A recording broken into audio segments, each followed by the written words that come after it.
남자들은 1년에 3차례 하나님께 얼굴을 보이라 명하셨습니다. 그랬기에 이 6월절이 가까워오던 시점에 많은 사람들이 예루살렘을 향해서 여행 중이었고 또 일부는 노숙까지 하고 있는 상황이었을 것입니다. 그런데 그때 예수님이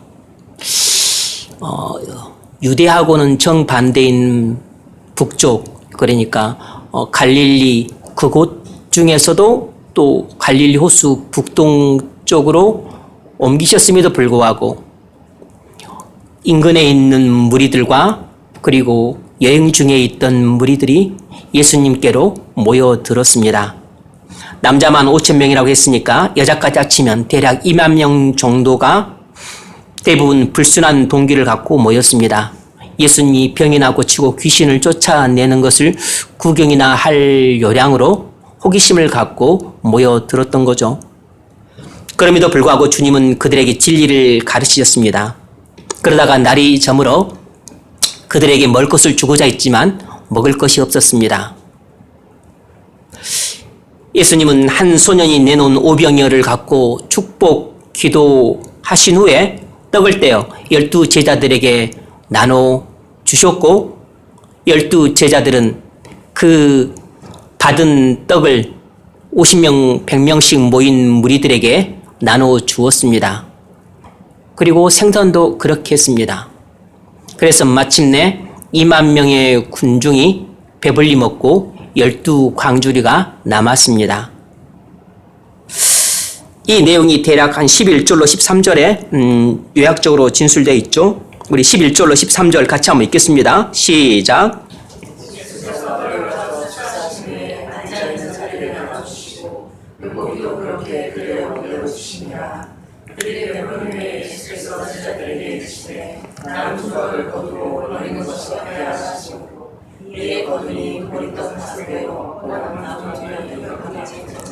아멘. 이것이 오병이어 사건의 줄거리입니다. 이 오병이어 사건을 통해서 성경은 우리에게 무엇을 가르치고자 하시는 거죠? 이 오병이어 사건의 핵심 메시지는 무엇입니까? 그것은 오직 예수 그리스도만이 생명의 떡이시다라는 것입니다. 이것이 이 오병이어 사건 속에 담긴 핵심 진리입니다. 주님은 이 오병이어 이적을 통해서 자신이 오직 자신만이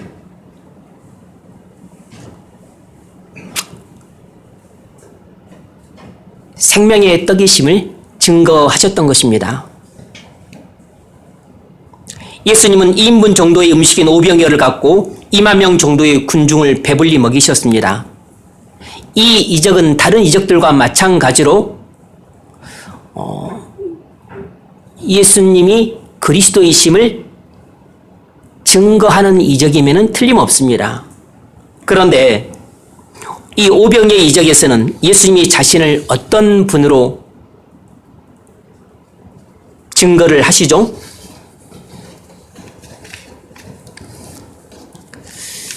그것은 예수님이 자기 자신을 생명의 떡으로 증거하고 계신다는 것입니다.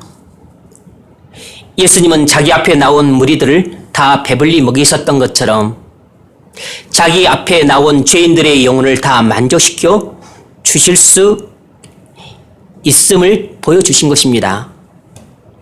그래서 성경은 오직 예수 그리스도만 생명의 떡이라고 말씀하고 있는 것입니다. 요한복음 6장 35절을 보면 예수께서 이르시되 나는 생명의 떡이니 내게 오는 자는 결코 줄이지 아니할 터이요 나를 믿는 자는 영원히 목마르지 아니하리라 그랬습니다. 그러니까 뭘 알 수 있냐면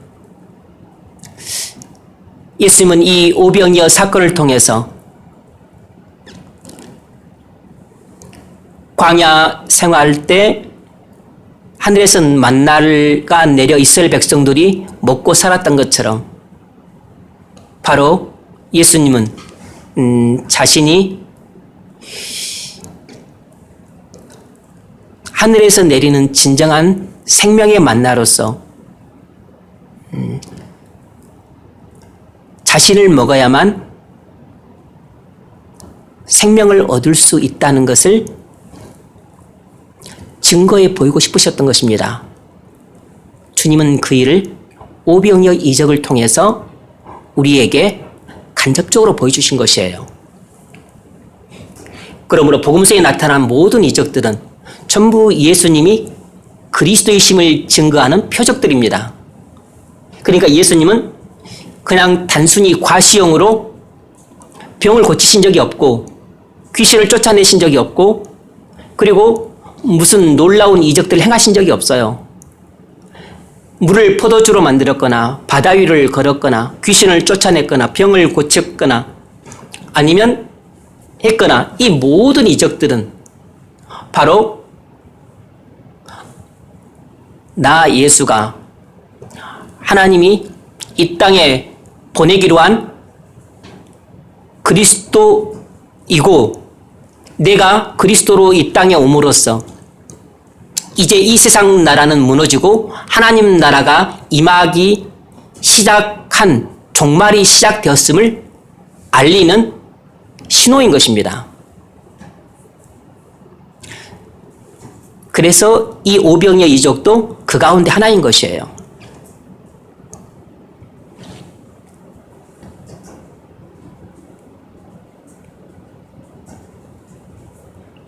특별히 이때가 유월절이 가까운 시점이었습니다. 유월절은 어떤 절기죠? 유월절은 이스라엘 백성이 애굽에 종살이 할 때 하나님께서 애굽에 10번째 내린 재앙으로서 장자 재앙을 내렸을 때 일어난 사건이죠. 그때 애굽의 모든 장자들은 다 죽었지만 이스라엘의 모든 장자들은 한 명도 죽지 않고 살았습니다. 이유가 뭐죠?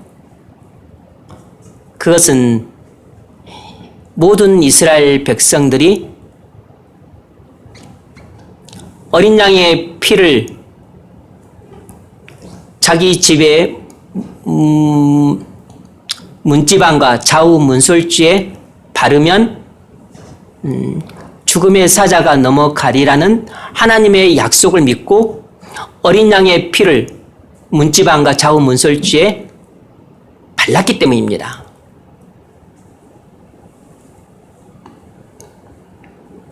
이것은 무슨 뜻이죠? 이 유월절 사건 속에도 아주 중요한 진리가 담겨 있는데 그것은 누구든지 그리스도 대속의 피를 믿는 자는 하나님의 진노로부터 구원을 받는다는 진리가 담겨 있습니다. 모든 죄인은 각기 자기 죄로 말미암아 하나님의 진노의 심판을 피할 수가 없는데 그래서 애굽의 모든 장자가 하나님의 진노를 받아 죽었던 것은 세상에 있는 모든 죄인들은 이처럼 하나님의 진노의 심판을 받아 한 사람도 예의 없이 다 죽게 된다는 것을 보여준 것입니다. 그런데 누구만 이 자기 죄로 말미암은 하나님의 진노로부터 건짐을 받을 수 있냐면 바로 하나님의 어린 양의 대속의 피를 믿는 자만 하나님의 진노의 심판으로부터 건짐을 받는다는 것입니다.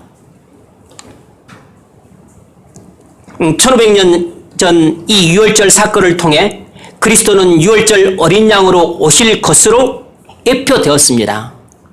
그래서 그리스도의 선구자로 왔던 세례 요한은 예수님을 가리켜서 보라 세상 죄를 지고 가는 하나님의 어린 양이로다 이렇게 증거했습니다. 이 오병이어 사건에서 우린 예수님이 자신을 유월절 어린 양으로서 굶주린 영혼들을 만족시키는 생명의 떡으로 증거하고 있음을 알 수 있습니다. 그러니까 예수님은 이 오병이어 사건을 통해서 자신을 생명의 떡으로 증거하고 계시는데, 특별히 이 시기가 유월절 시기였기 때문에 바로 유월절 어린 양으로 이 땅에 오신 예수 그리스도께서 지금 자신을 온 세상에 생명을 줄 수 있는 생명의 떡으로 증거하고 계셨던 것입니다.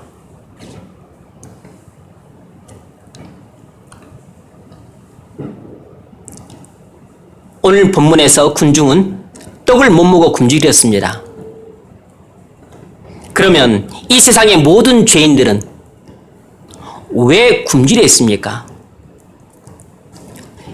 이 세상에 있는 모든 죄인들은 왜 굶주림에 시달리고 목마름에 시달리죠? 세상의 모든 죄인들의 영혼은 자기 죄 때문에 굶주려 있습니다.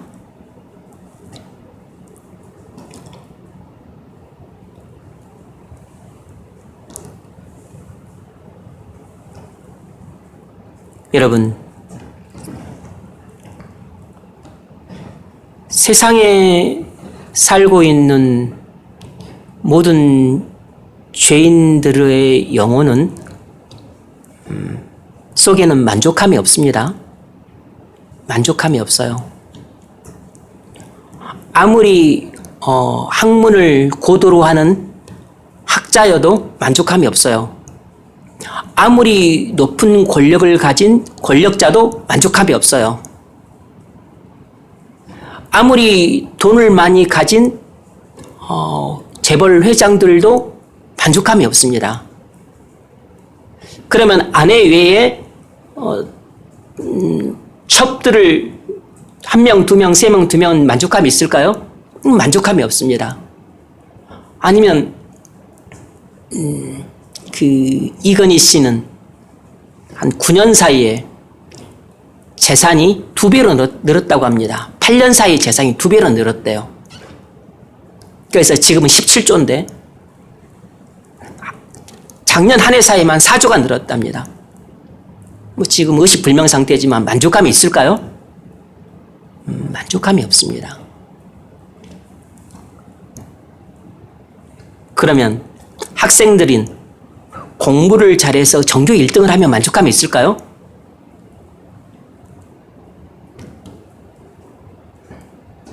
엄마가 공부하라는 닥달에 시달려서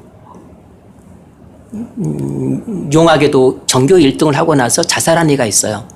엄마 이제 만족해? 그리고 보란 듯이 엄마 가슴에 비수를 찔러버렸습니다. 자살해버렸어요. 여러분, 사랑하는 사람을 만나서 결혼하고 그리고 애 낳고 알콩달콩 살면 만족함이 있을까요? 그것도 잠시뿐입니다. 원래 에덴 동산에서 아담과 하와는 하나님과 올바른 관계 속에서 하나님이 주시는 생명을 풍성히 누리고 살고 있었습니다. 그런데 범죄에 타락한 후에 하나님과의 관계가 깨지면서 하나님과의 교제도 깨졌습니다. 더 이상 생명을 받을 수 없게 되었어요. 그래서 죄로 말미암아 영과 육체의 죽음이 찾아왔습니다. 사람의 육체는 늙고 병들고 죽게 되었고, 사람의 영혼은 하나님의 형상으로 지음받았는데 죄로 말미암아 그 형상이 깨져버렸습니다. 뿐만 아니라 사람의 영혼은 하나님의 생명으로만 만족을 얻는데 하나님과의 관계가 깨졌고 더 이상 교제를 할 수 없으니까 하나님으로부터 계속해서 생명을 공급받을 수가 없는 것이에요. 이미 하나님과 관계가 단절되어 버렸기 때문에 사람은 범죄한 이후 에덴 동산에 추방되어서 하나님의 임재 앞에서 쫓겨났어요. 그래서 예전처럼 하나님과 친밀한 교제를 통해서 생명을 받을 수 없게 된 것입니다. 그러니까 그때부터 사람에게 불안이 나타나기 시작한 거죠. 예전에는 강물처럼 넘쳐흐르던 평안이 사라지고 불안이 찾아오고, 예전에는 사랑과 기쁨과 만족 가운데 살았었는데 이제는 미움도 찾아오고 슬픔도 찾아오고 이제는 만족함이 없게 된 것입니다. 예전에는 하나님을 사랑하고 신뢰했었는데 이제는 하나님을 미워하고 겁을 내요. 그래서 두려움이 사람의 마음속에 심어지게 된 것입니다.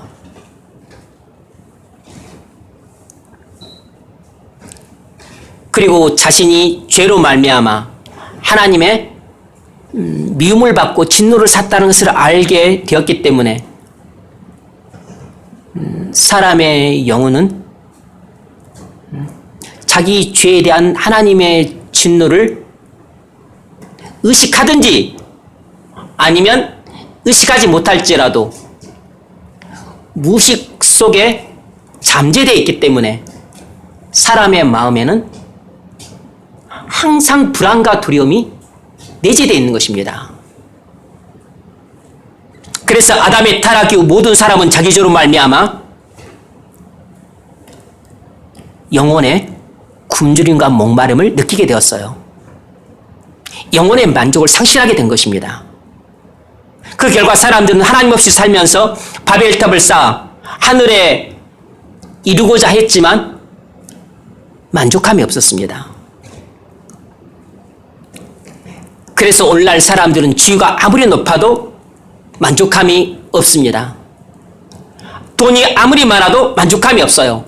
아무리 존경을 받아도 만족함이 없습니다. 서로 사랑을 하면 만족할 것 같지만 그때 잠시뿐이에요.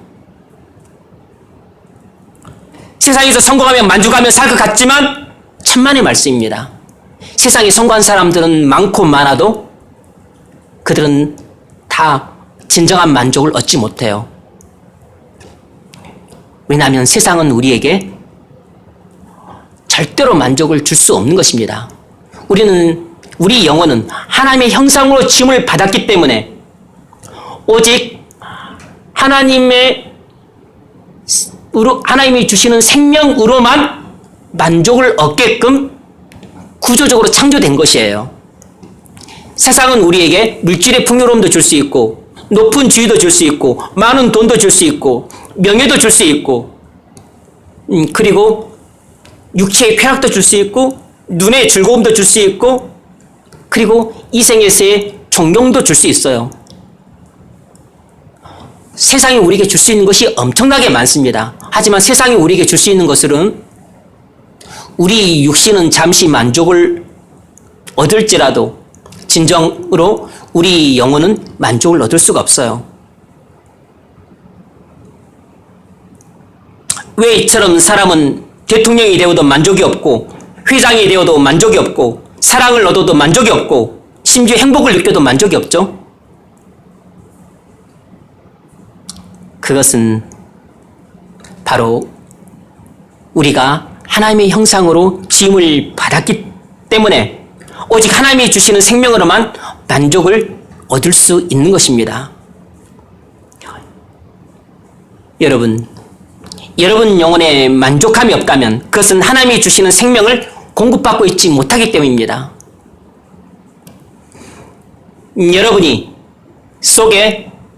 여러분 영혼은 죄로 말미암아 죽어 있는데 아직 하나님의 생명을 받지 못해 여러분의 영혼이 살아나지 못한 채로 죽어 있기 때문에 여러분은 먹어도 만족이 없고 보아도 만족이 없고 가져도 만족이 없는 것입니다. 혹 여러분이 중생학해서 여러분이 영혼이 살아났는데 그래서 만족감을 얻고 기쁨을 얻고 살았었는데 그 기쁨과 즐거움을 잃고 그리고 다시 만족을 잃게 되었다면 그것은 여러분이 다시 타락하고 죄 가운데 빠져서 하나님과 관계가 금이 가고 그리고 하나님과 교제가 단절됨으로 다시금 하나님이 그리스도 안에서 주시는 생명을 제대로 공급받고 있지 못한 상태이기 때문에 그럴 것입니다. 이유는 동일해요. 그러면 이 세상의 모든 죄인들은 무엇에 굶주려 있는가? 무엇에 목말라 있는가? 그것은 다름 아닌 생명에 굶주려 있습니다. 하나님의 생명에 굶주려 있는 것이에요. 사람들이 다 돈을 원하니까 돈에 굶주려 있고 돈만 주면 우리 영혼이 만족할 것 같죠? 사람들이 다 권력을 좋아하니까 권력에 굶주려 있는 것 같고 권력을 주면 우리가 다 행복할 것 같죠? 사람들은 다 사랑을 원해요. 하지만 사람들은 다 사랑이 결핍되어 있습니다. 나도 남을 잘 사랑하지 않지만 남들도 나를 진정으로 잘 사랑하지 않아요. 나를 진정으로 사랑하는 사람이 10손가락도 필요가 없어요. 5손가락도 필요가 없습니다. 혹 나를 진정으로 사랑한다고 말할 수 있는 사람이 5손가락이라도 되면 그 사람은 온 세상을 얻은 것처럼 그렇게 기뻐 뛸 수 있습니다. 근데 누가 나를 진정으로 그렇게 사랑하는 사람이 얼마나 있겠어요? 그래서 우리는 사람들은 다 사랑에 굶주려 있는 것 같아서 사랑을 얻으면 만족할 것 같지만 그러나 그것도 잠시 착각일 뿐 아무리 사람들이 나를 아끼고 소중히 여기고 사랑해도 그 사랑을 얻어도 우리는 진정한 만족을 얻을 수가 없어요. 왜냐하면 구조적으로 우리는 하나님의 모양으로 만들어졌고 하나님의 형상으로 만들어졌기 때문에 그 속에 하나님과 올바른 관계 속에서 하나님과 친밀한 교제를 누리며 하나님이 주시는 생명으로 채워지지 않고서는 우리 영혼은 만족이 없는 것입니다. 마치 가솔린 차에 거기다가 막 물을 넣은들 채워지긴 하지만 만족이 없는 거죠. 우유를 넣는다고 해서 그게 돌아가겠습니까? 비슷해 보이는 디젤을 넣어도 디젤유를 넣어도 안 돌아가는 것이에요.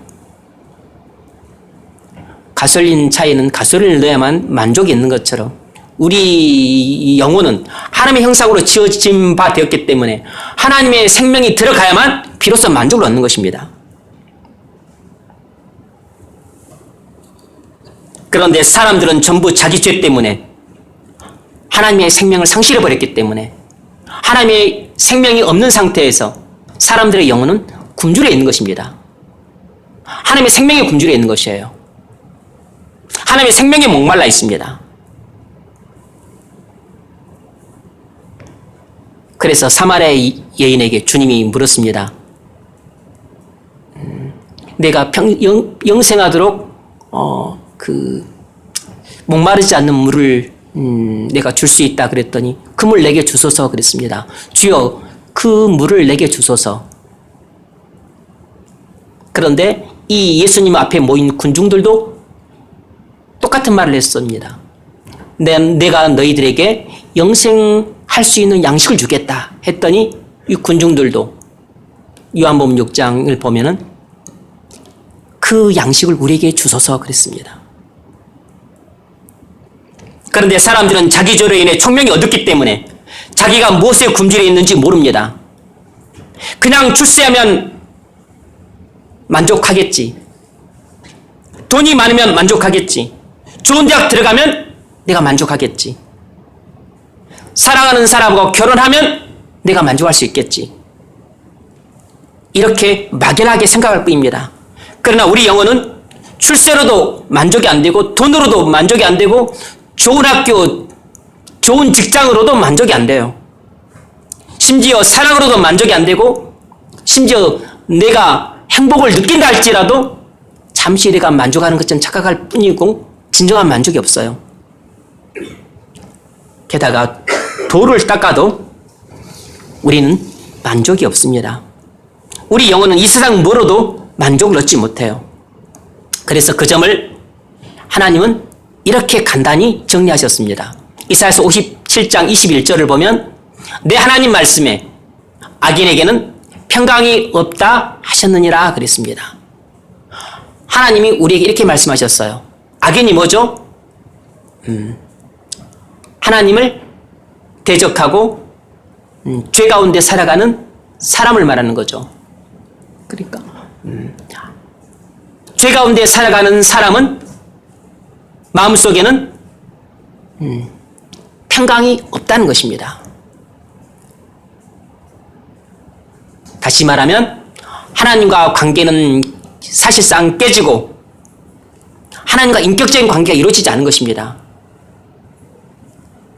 나는 하나님을 아버지라 믿고 하나님은 나를 자녀라고 알고서 하나님이 내게 이렇게 아버지처럼 친밀하게 다가와서 늘 살갑게 교제하고 손을 잡고 하나님이 말씀하시면 그 말씀이 정말로 내 입에 꿀송이처럼 달고 내가 아버지께 기도하면 아버지께서 들으셔서 알았다 아들아 라고 내게 말씀하시는 것처럼 똑똑하게 그 응답이 들리는, 그래서 날마다 아버지와 아들이 손을 잡고 길을 걸어가듯이 내가 하나님 아버지와 그렇게 동행하는 삶을 사는 이런 것이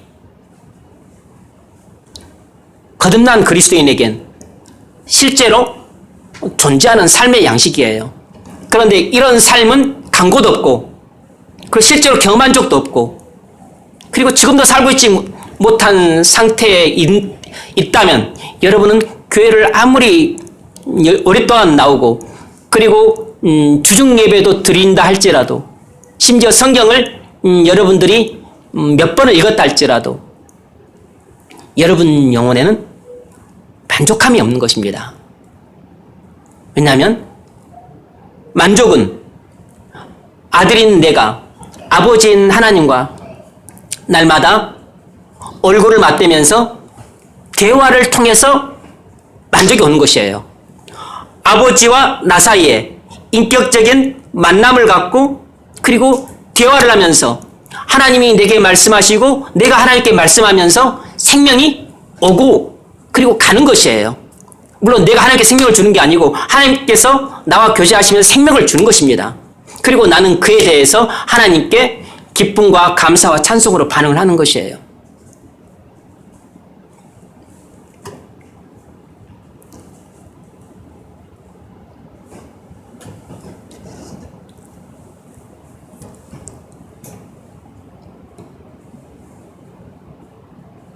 여러분이 지금도 죄 가운데 살고 있다면 여러분은 무엇을 해도 진정한 만족이 없을 것입니다. 여행을 가도 절대로 만족이 없어요. 오히려 여행을 갔다 오고 나면 공허함이 훨씬 더 커집니다. 그래서 기분이 되게 안 좋고 마음이 다운이 돼요.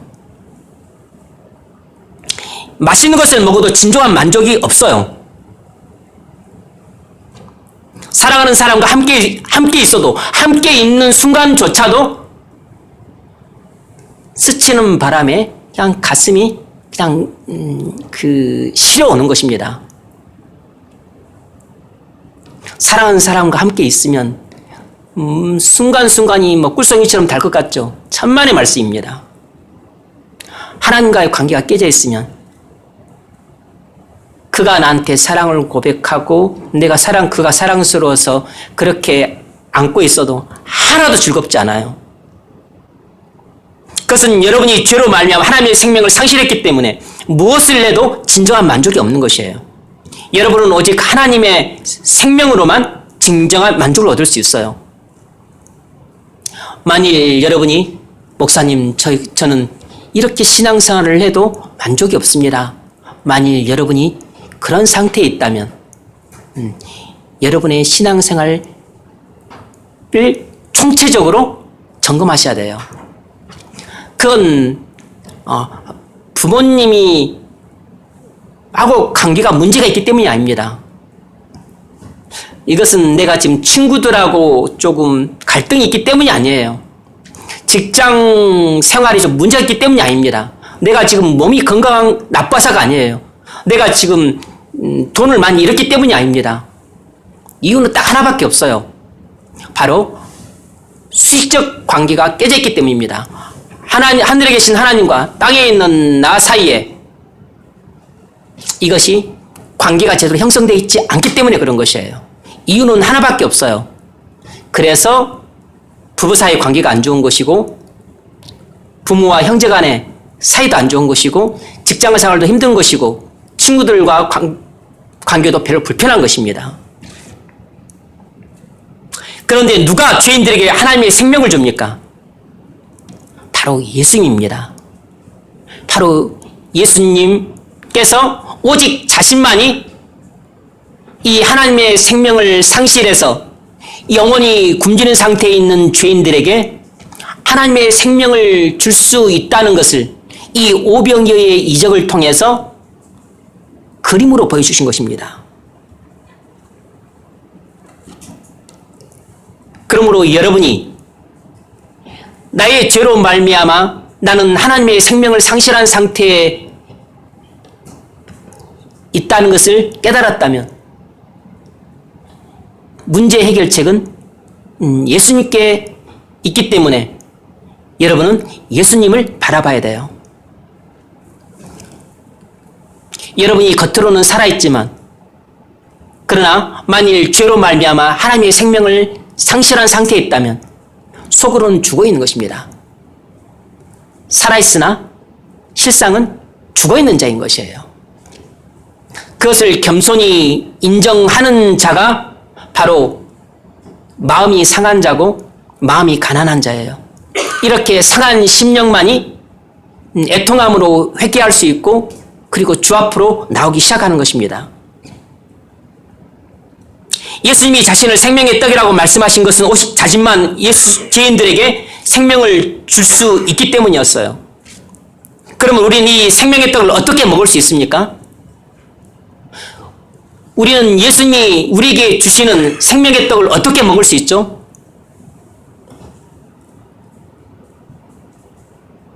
보리떡은 입으로 삼키면 먹을 수 있어요.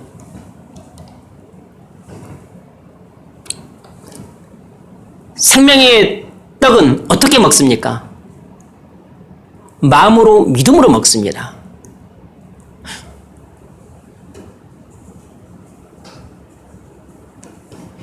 예수님이 그리스도이심을 마음으로 믿을 때 우리는 생명의 떡을 먹게 돼요. 그래서 그리스도 안에 있는 하나님의 생명을 얻게 되는 것입니다. 이스라엘 백성이 어린 양의 피를 문지방이 발라 생명을 얻었던 것처럼 예수님이 나의 모든 죄를 지고 십자가에 달려 죽으셨음을 마음으로 믿을 때 나는 하나님의 생명을 얻게 돼요. 우리는 전부 예수님이 그리스도이심을 믿을 때 하나님의 생명을 얻습니다. 그래서 예수님은 자신을 하나님의 생명을 주는 생명의 떡이라고 부르셨던 것이에요. 그러므로 여러분이 여러분의 죄로 인해 하나님의 관계가 깨져 있고 하나님과 교제도 사실상 없다면 여러분의 영혼은 죽어있는 사람입니다. 여러분의 영혼은 굶주려 있어요. 여러분의 영혼은 목말라 있습니다. 돈에 굶주려 있는 게 아니고 사랑에 목말라 있는 게 아닙니다. 하나님의 생명에 굶주려 있고 하나님의 생명에 목말라 있어요. 그런데 예수님만이 모든 죄인들의 영혼을 만족시키는 생명의 떡이 되고 모든 죄인들의 목마름을 해결시켜 줄 수 있는 생명수가 되는 것이에요. 그래서 예수님은 사마리아 여인에게는 생명수로 찾아오셨고 그리고 지금 우리에게는 생명의 떡으로 찾아오고 계신 것이에요. 여러분의 영혼이 하나님의 생명을 풍성히 얻어 만족을 얻고자 한다면 예수님이 여러분의 모든 죄를 지고 십자가에서 피 흘려 죽으셨음을 믿으십시오. 그러면 그리스도와 연합되어 그리스도 안에 있는 하나님의 생명을 풍성히 공급받게 될 것입니다. 그 점을 사도 바울은 골로새서 1장 19절에서 이렇게 말했어요.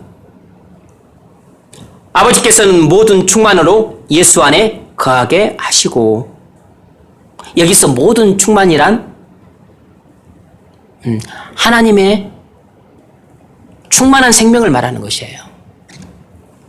내 아버지께서는 모든 충만으로 예수 안에 거하게 하시고, 모든 충만이란 하나님의 충만한 생명을 말한다고.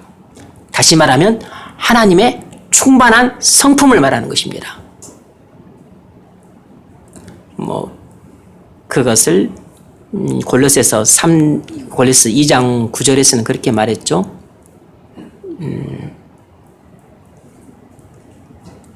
신성의 모든 충만이 그 안에 육체로 거하시고 그랬습니다. 신성의 모든 충만이 하나님의 성품이, 하나님의 모든 충만한 성품이 그 안에, 그리스도를 말하는 거죠. 예수 그리스도 안에 육체로 거한다 그랬습니다. 그러니까 하나님의 모든 충만한 생명이 예수 그리스도 안에 거하고 있다 그랬어요.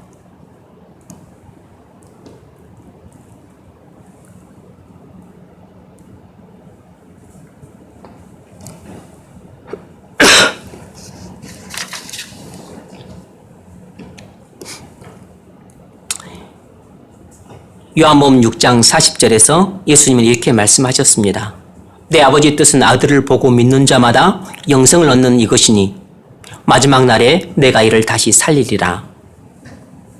여러분, 우리가 그리스도 안에서 받는 생명이란 단순히 우리의 죽은 영혼을 살리는 정도가 아닙니다. 우리는 영원한 생명을 얻게 되는 것이에요. 그래서 그걸 뭐라 그러냐면 마지막 날에 내가 이를 다시 살리리라.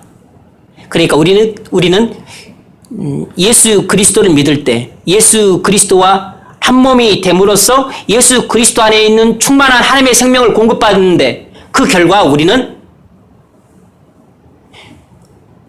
영생을 얻게 되는 것입니다. 원래 우리는 죄로 말미암아 사망에 이르게 되었어요. 로마서 6장 23절에 나와 있는 것처럼 죄의 삭은 사망이라 라고 말씀하신 대로 우리는 우리 죄로 말미암아 하나님과 영원한 분리가 되는 영원한 사망 상태에 처해 있었습니다. 그런데 나의 모든 죄를 지시고 예수 그리스도께서 십자가에서 나 대신 하나님의 모든 형벌을 받아 나의 모든 죄값을 치르셨어요. 그래서 나의 모든 죄는 십자가에서 다 없어졌습니다. 그러므로 나의 영원한 사망도 십자가에서 다 없어졌어요. 그래서 나는 죄와 사망에서 영원히 해방되었습니다. 그 점을 로마서 8장 1절 2절에서 잘 말해주고 있죠. 그러므로 이제 그리스도 예수 안에 있는 자기는 결코 정죄함이 없나니 그리스도 예수 안에 있는 생명의 성령의 법이 죄와 사망의 법에서 너를 해방하였습니다. 그리스도 예수 안에 있는 생명의 성령의 법이 뭐죠? 그리스도 예수 안에 있는 하나님의 그 생명이 을 주시는 성령의 역사로 말미암아 죄와 사망의 법에서 우리는 죄를 지음으로 사망에 빠질 수밖에 없는 그 굴레 아래 있었는데, 우리가 예수를 믿어 예수 그리스도께 연합됨으로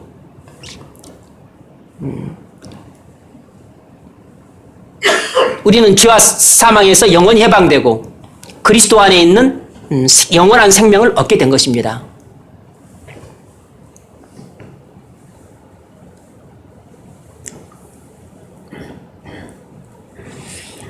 그래서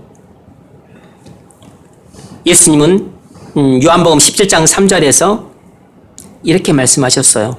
영생은 곧 유일하신 참 하나님과 그가 보내신 자 예수 그리스도를 아는 것입니다. 영생이 뭔가?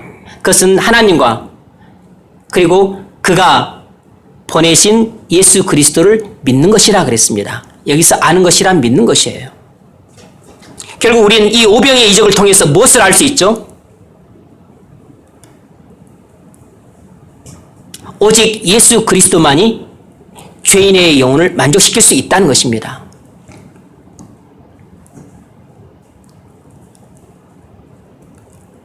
다시 말하면 오직 예수가 그리스도이심을 믿어 예수 그리스도 안에 거하는 진정한 그리스도인만이 그 영혼의 만족감을 얻을 수 있다는 것이에요.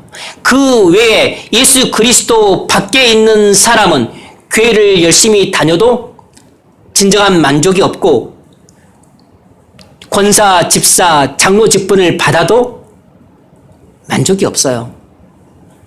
그 사람이 예수 그리스도 안에 있지 않다면 장로 직분이 만족을 못 주고 권사 직분이 만족을 못 주는 것입니다.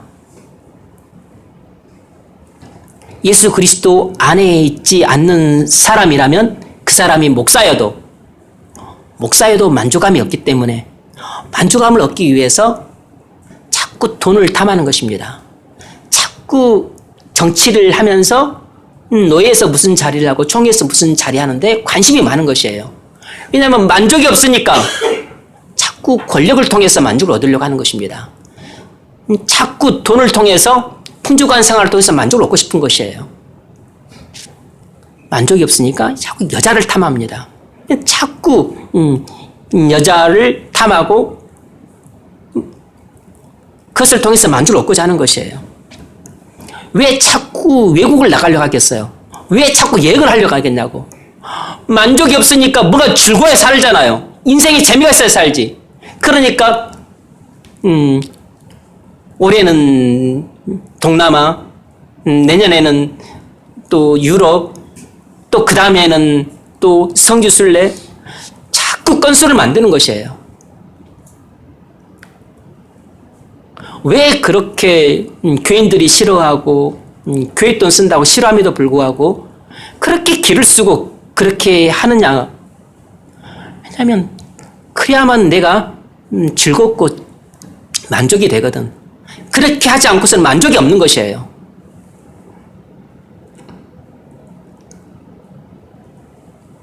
여러분의 영혼에는 만족이 있습니까? 만일 만족함이 없다면 그 이유가 뭐죠? 혹시 여러분이 죄 가운데 하나님의 생명을 상실한 채 살고 있기 때문이 아닙니까? 혹시 여러분이 세상적이고 인간적인 것들로 여러분의 영혼을 채우고서 헛배로 불러있다가 그것들이 사라지고 나니까 이것이 나를 만족시키는 것이 아닌가 보다 이렇게 뒤늦게 깨닫고 있는 것 아닙니까? 지금도 교회 안에 있는 많은 사람들 그리고 세상 밖에 있는 모든 사람들은 절대로 자기 영혼을 만족시킬 수 없는 것들로 만족함을 얻으려고 발버둥을 칩니다. 그러니까 그렇게 돈을 벌려고 세상은 안간힘을 쓰는 것이에요. 왜냐하면 돈이 진정한 만족과 기쁨과 평안과 행복을 줄 것이라고 잘못 믿고 있기 때문입니다. 그런데 그 세속주의 영향이 교회 안에까지 들어와서 믿음이 겉에만 있는 이 쭉정이 신앙을 가진 이 그리스도의 그 신자들에게 또 이런 믿음을 갖고서 교회는 나오고 직분은 받았지만 그래서 좋은 직장을 가져야만 만족을 얻는다. 그래서 돈이 많아야만 만족을 얻는다. 그리고 집이 있고 안정된 생활을 해야만 만족을 얻는다. 이런 사상이 뇌리에 박혀 있는 것입니다. 그래서 그렇게 사상이 뇌리에 박혀 있는 부모들은 자식들도 그 사상을 따라 가르쳐요. 그래서 주일 좀 어기는 거 괜찮아. 근데 성적 떨어지는 것은 곤란해. 하나님이 어떻게 보시는가 신경 안 쓰고 그리고 담임 선생님 눈밖에 나면 곤란하니까 그건 곤란해. 교회는 못 나올지라도 학원은 빠지면 안 돼. 이렇게 가르치니까 자식들은 나중에 그래도 부모는 자식이 교회를 떠나기를 원하지는 않은 것이에요. 그냥 교회 생활 적당히 하고 좋은 대학 들어가서 좋은 직장, 좋은 결혼하기를 바랄 뿐이었던 건데 부모 기대하고는 달리 얘들이 나중에 좀 자라면서 교회를 떠나버리는 것입니다. 이러면 안 되는데 내가 원했던 게 이것은 아닌데 이제 나중에 뒤늦게 후회를 하는데 그것이 메워지지 않는 것이에요.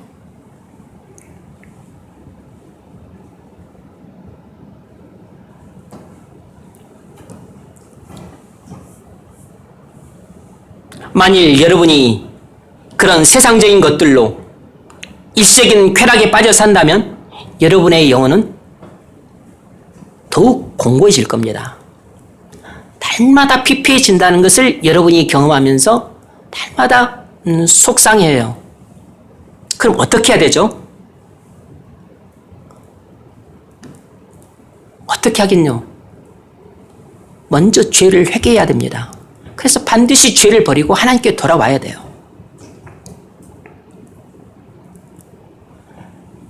우리 영혼이 하나님의 생명을 상실하고 굶주림에 빠져 있는 이유는 전부 나의 죄 때문입니다. 따라서 죄 문제 해결 없이는 영혼의 굶주림도 해결할 수 없는 것이에요. 죄 문제가 해결돼야만 비로소 내가 굶주림에서 벗어나 영혼의 만족을 얻을 수 있어요. 그래서 반드시 우리는 우리 죄를 분명히 깨닫고 그리고 자복하고 통회하는 일에 시작을 해야 돼요. 그 일을 하지 않고서 그저 단순히 예수 믿고 구원 얻는 그러기만을 바라면 안 됩니다.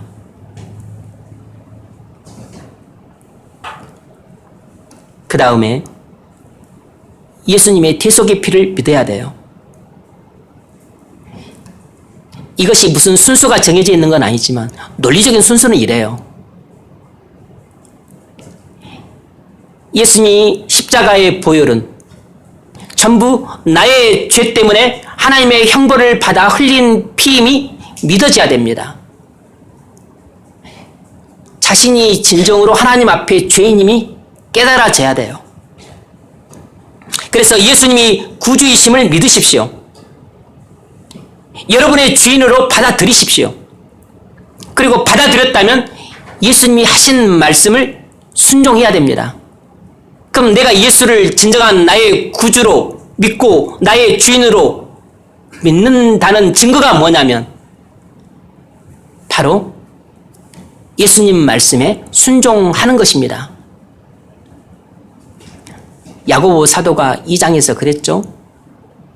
행함이 없는 믿음은 죽은 믿음이라고. 그 말이 무슨 말이죠? 순종이 없는 믿음은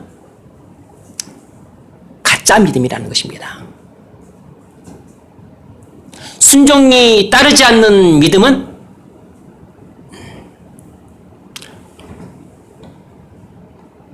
죽정인 믿음이라는 것이에요. 오직 순종이 따르는 믿음만이 구원 얻는 믿음인 것입니다. 우리가 날마다 믿음으로 순종하는 삶을 살 때 우리 영혼에 비로소 만족함이 있습니다. 왜죠? 왜 내가 믿음으로 순종하는 삶을 살 때만 내 영혼에 만족함이 있죠? 내가 믿음으로 순종하며 살 때, 그때가 언제냐면 내가 그리스도 안에서 하나님과 올바른 관계를 맺고 그리고 친밀한 교제를 하고 있을 때인 것입니다.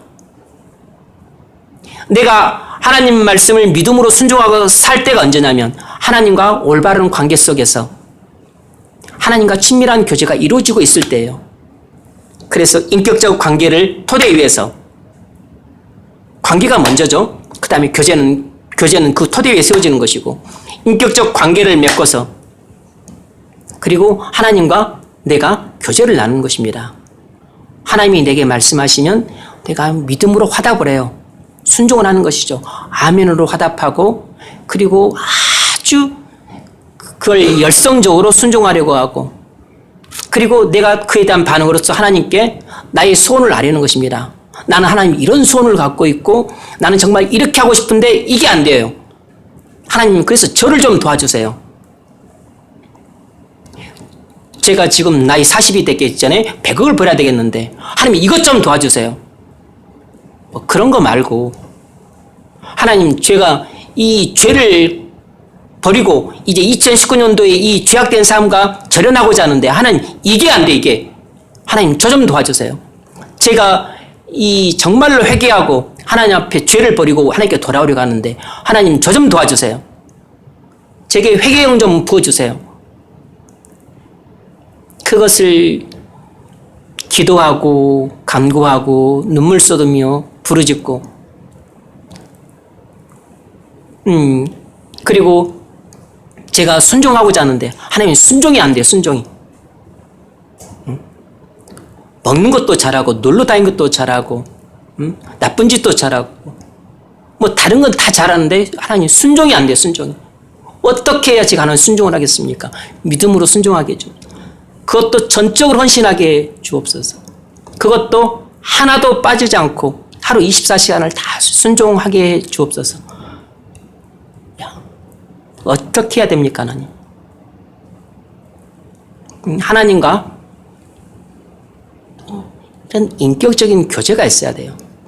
하나님이 말씀, 그러면 하나님이 들으시고 내게 말씀을 하시든지 그렇지 않으면 내게 감동을 주세요. 아니면 충동을 주시고 아니면 내게 사모하는 마음을 주십니다. 내게 그런 거룩한 소원을 더욱 불릴 때 일어나게 하세요. 그래서 그래 네 힘으로 못하지 내가 도와주마.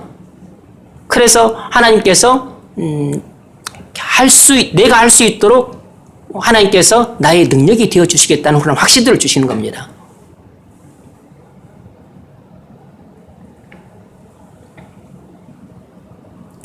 그래서 우리 영혼에 만족이 있으려면 반드시 내가 믿음으로 순종하는 삶이 있어야 돼요. 그것이 있기 전에는 절대 우리 영혼에 만족함이 없어요. 만일 지금 여러분들이 육체의 정욕을 만족시키는 삶을 살고 있다면 그 육체의 만족 때문에 쾌락은 즐겨도 영혼은 공고해져요. 여러분들이 안목의 정욕을 만족시키는 것들로 시간을 보내고 있다면 너무 재밌고 신날지는 몰라도 여러분의 영혼은 날로 피폐해져 갑니다. 여러분이 그냥 적당히 그냥 사는데 익숙해서 적당히 살지 이렇게 하고 있으면 여러분은 영혼의 만족이 무엇인지 알지 못한 채 눈을 감게 돼요. 하나님은 누구에게 만족을 주시는가? 사모하는 영혼에게 만족을 주시고 줄인 자에게 좋은 것을 채워주시겠다고 시편 107편 9절에서 약속을 하셨어요. 그러니까 사모하지 않는 자는 영혼의 만족을 얻지 못해요. 줄여서 줄인 배를 안고 줄인 영혼을 안고 예수님 앞에 와서 어떻게 해야 제가 기쁨과 즐거움과 평화와 그리고 감사 찬송 가운데서 살 수 있습니까? 제가 돈을 구하는 것도 아니고 지위를 구하는 것도 아니고 명예를 구하는 것도 아니고 심지어 제가 무슨 사랑도 집도 차도 구하지 않습니다. 오직 하나님의 생명으로 충만하기만 구합니다. 그런 사람에게 하나님께서 때가 되면 줄인 자에게 좋은 것으로 채워주시겠다 약속을 하셨어요. 이 약속은 역사적 사실에서 이스라엘 백성들에게 했던 약속이에요. 그러니까 하나님께서는 이스라엘 백성들의 구속사의 역사 속에서 사모하는 영혼들을 만족시키셨고 줄인 자들에게 좋은 것으로 채워주셨어요. 이미 이스라엘 역사 속에서 하나님께서 구속사를 통해 증가하신 내용들입니다. 그러므로 이것은 살아있는 진리예요.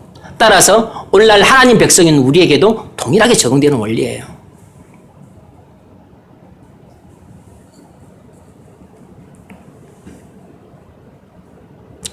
만일 여러분이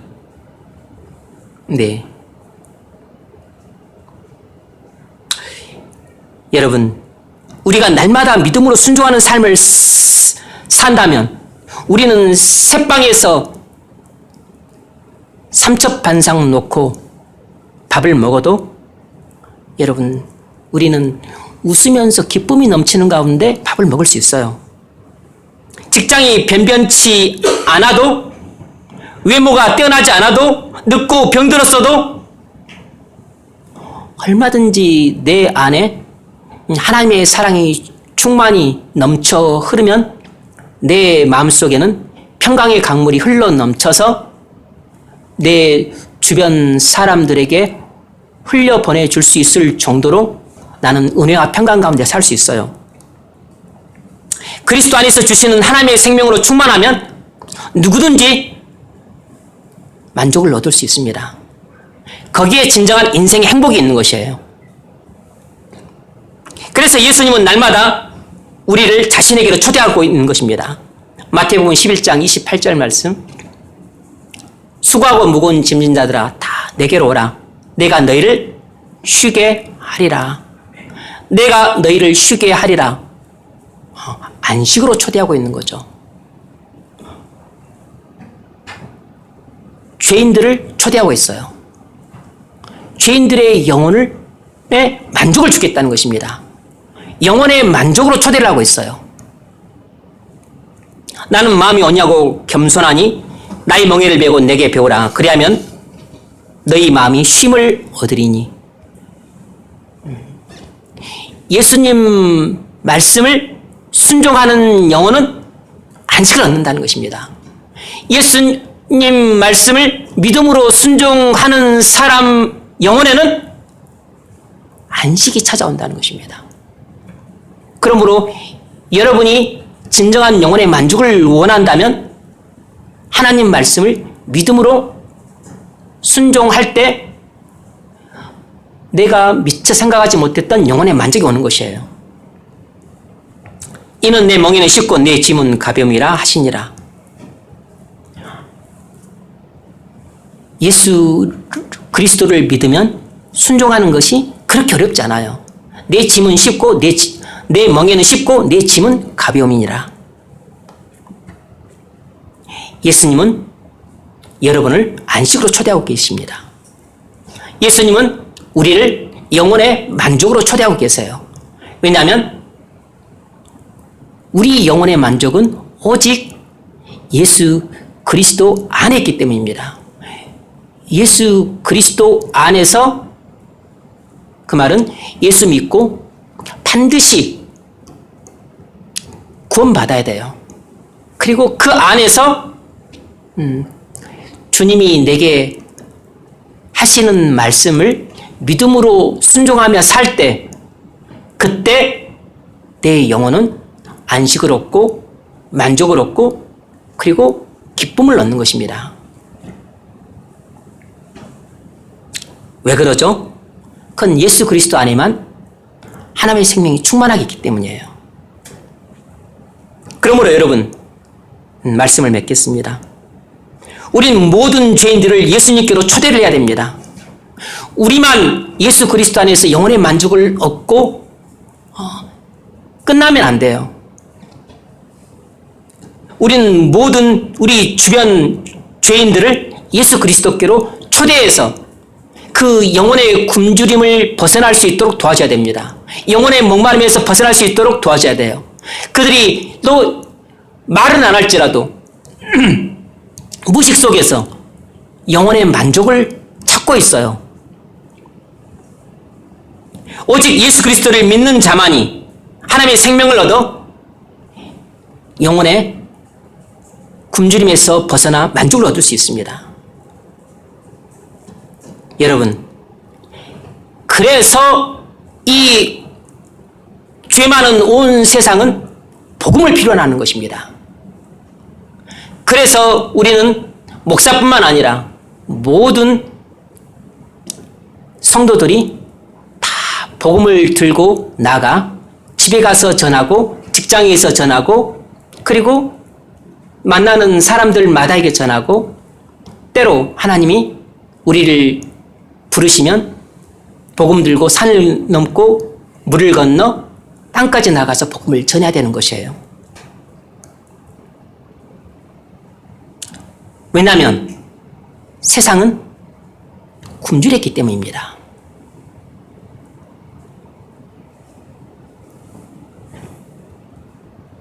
세상은 물질이 풍족하고 사랑도 넘치는 것 같고 정치 경제도 착착 돌아가고 쾌락도 많고 웃고 떠들고 화려하고 빛나기 때문에 세상은 다 만족스러운 것처럼 보이지만 그러나 그 속을 들여다보면 세상은 완전히 공허해요. 왜냐하면 그것들은 시간이 지나면 다 썩을 것들이 있기 때문입니다. 다 시간이 지나면 다 사라지고 아무것도 남지 않을 것들이에요. 왜냐하면 세상은 장망성입니다. 그래서 세상은 사람들에게 모든 것을 줄 수 있는 것처럼 보이지만 실상은 아무것도 못 줘요. 그래서 세상은 우리에게 모든 것을 줘서 만족을 줄 수 있는 것처럼 보이지만 실상은 주는 게 아무것도 없기 때문에 우리에게 만족을 못 줍니다. 그래서 세상은 헛된 것으로 배불러 있을 뿐 그러나 그들은 영혼은 실제로 굶주려 있어요. 오병이어로 2만 명을 먹이는 것은 불가능해 보였지만 충분히 먹였습니다. 마찬가지로 복음이 이 세상의 필요를 과연 채울 수 있을까? 불가능해 보이지만 오직 복음 하나만으로 이 온 세상의 필요를 채우고도 남습니다. 세상은 겉으로 볼 때만 부유한 것처럼 보일 뿐이에요. 세상은 아무것도 가진 것이 없기 때문에 너무 가난하고 굶주려 있어요. 복음은 세상에 어리석게 보여도 온 세상 사람들을 구하고도 충분히 남습니다. 오직 복음만이 영원히 굶주려 있는 우리 부모 형제들에게 만족을 줄 수 있고 그리고 직장 동료들에게 만족을 줄 수 있고 그리고 우리 친구들 세상에서 방황하고 있는데 그 친구들을 만족을 줘서 옳은 길로 오게 할 수 있습니다. 그래서 그 십자가에서 우리의 모든 죄를 지고 피 흘리셨어요. 살을 찢기셨습니다. 그 살을 먹고 피를 마시는 자는 누구든지 영생을 얻습니다. 하나님의 생명을 얻는 자는 영혼의 만족을 얻어요. 그것은 우리가 건강이 좀 나쁘든 가난하든 지위가 낮든 상관이 없습니다. 그래서 오직 복음만이 세상의 영적인 필요를 채울 수 있어요. 세상의 어떤 학문, 이데올로기, 사상, 부유함, 사랑으로도 우리 영혼의 필요를 채울 수가 없습니다. 오직 이 세상의 필요를 채우고 죄인들의 영혼을 만족시킬 수 있는 것은 복음밖에 없어요. 그러므로 교회 강단에서 항상 복음이 선포되는 것이 가장 중요한 일이고 그리고 여러분이 복음을 듣고 생명을 얻어 만족을 얻었다면 여러분이 그 믿음과 체험을 갖고 가정, 직장, 주변에 가서 그 복음을 전해서 굶주려 있는 자들을 생명의 떡이신 그리스도 앞으로 초대를 해야 됩니다. 우리 집사님은 하나님께서 집사님을 교회에 보내셔서 우리 교회에 예배당 문제를 해결해 주시겠다고 말씀을 하세요. 너무 기쁘죠? 그런데 한편으로 걱정이 돼요. 그 새로운 예배당에 여러분 지금처럼 코딱지만하게 예배당을 칠 수는 없는 거잖아요. 여기는 코딱지 몇 개 하면 다 채워져 버려.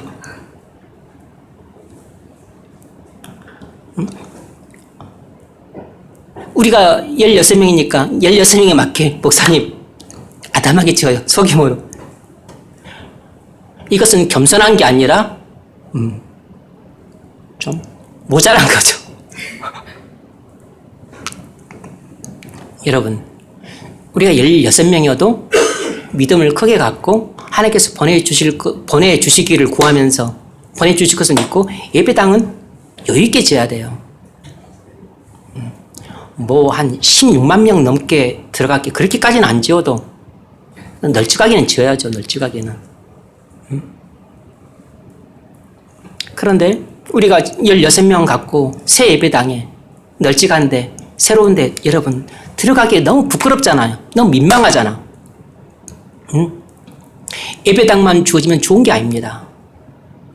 거기에 예배당은 큰데 덩그러니 16명만 딱 앉아있으면 그 얼마나 민망해요. 초라하고.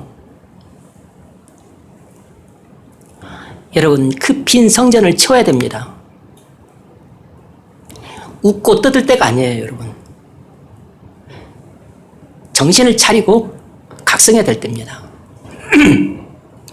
기도하고 눈물을 흘리면서 분발해야 될 때예요.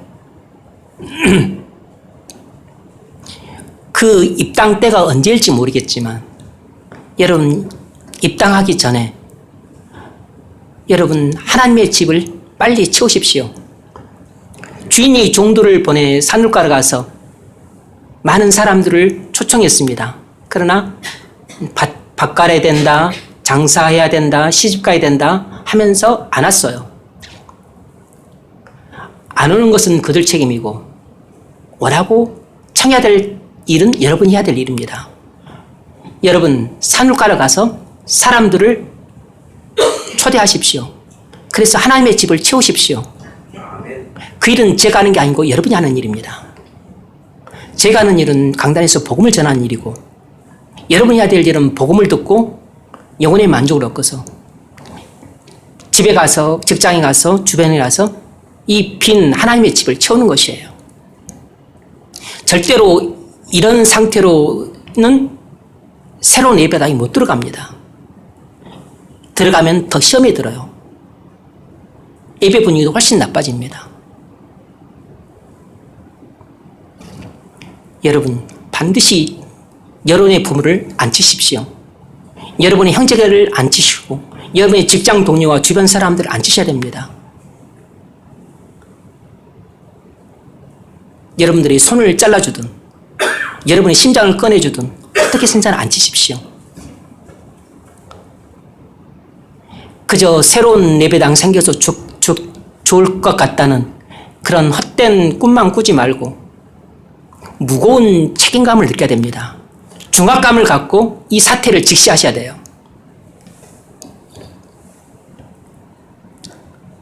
우리는 작년 목표가 대략 20명이었는데 우리 집사님 혼자 오셨습니다. 그래서 올해는 연말까지 100명을 목표로 잡았습니다. 제가 믿음이 너무 없어서 그거밖에 못 잡았어요. 그래서 이따 보면 아시겠지만 예상 계획은 대략 한 30명 그 정도 선이 잡았는데 이건 입당 전까지 11조를 내는 사람을 기준으로 한 것이에요. 50명 그러니까 50명 와야 뭐 11조를 제대로 하는 사람이 한 30명은 될 겁니다. 입당 전까지 여러분 사람들을 채우십시오. 지나가는 사람으로 채우든 여러분의 가족을 채우든 아무튼 채우십시오. 복음만이 그 사람에게 생명을 줄 수 있습니다. 그래서 이 하나님의 집이 하나님의 생명으로 충만해야 됩니다. 그러기 위해서는 먼저 제가 변화돼야죠. 그래서 제가 변화되기를 강구합니다. 그리고 여러분이 변화돼야 됩니다. 여러분이 변화돼야 이 예배당을 채우게 돼요. 여러분이 변화가 안 되면 절대 예배당은 채워지지 않습니다. 여러분이 변해야 교회가 변해요. 교회가 변해야 비로소 교회에게 맡겨준 사명, 복음 전파의 사명을 감당할 수 있어요. 교회가 해야 될 가장 중요한 사명은 복음 전파예요. 복음 전파라는 이 사명 하나로 모든 100가지, 1000가지, 10,000가지 교회의 다른 일들을 할 수 있어요. 복음을 전해야 됩니다. 그래서 영혼을 구원해야 돼요.